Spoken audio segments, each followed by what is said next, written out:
Hi friends, and welcome to this video where I want to be talking to you about the Hover Air X1, namely a couple of really stupid mistakes that's possible to make while using it in manual control mode. Now hopefully you'll be looking at the video going, well that's really daft, but you know, I made mistakes, so if I tell you about them, hopefully you won't too. Alright, let's crack on with the video.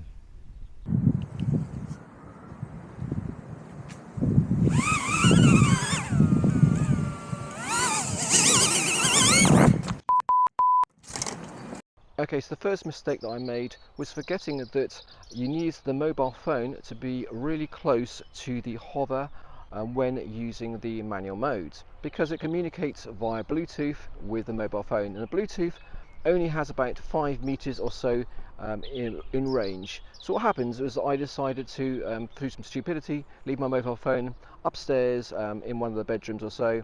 I came down with a hover in manual mode, went out in the garden to give it a test, and it of course launched and it flew off in some random direction and crashed on the ground. Stupid, yes, and I immediately realised that of course the mobile phone needs to be close to the hover. So that's the mistake number one. Don't make that mistake.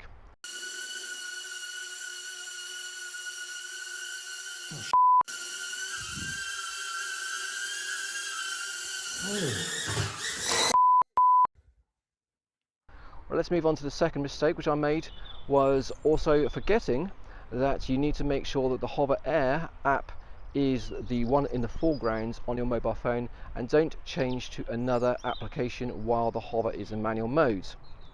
Because what happens is I decided I wanted to film the hover while it was flying in manual mode, and of course I decided to use the camera that was on the mobile phone that was controlling the Hover app.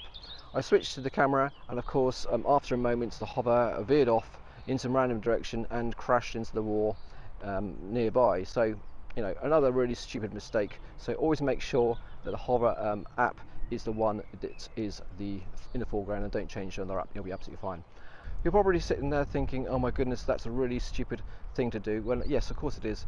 But yeah, when you're out using the Hover app and the hover with excitement out there, it's probably very easy to get caught up in the moment and kind of forget these two things. So I just want to make sure that you're aware of these and not to make the same mistake as I did. Okay friends, well I hope that video is useful, if not very slightly entertaining at least. If you found it useful or entertaining in any way, give it a thumbs up, and of course don't forget to hit that nice big red subscribe button to help the channel going forward. Take care, and I shall see you soon.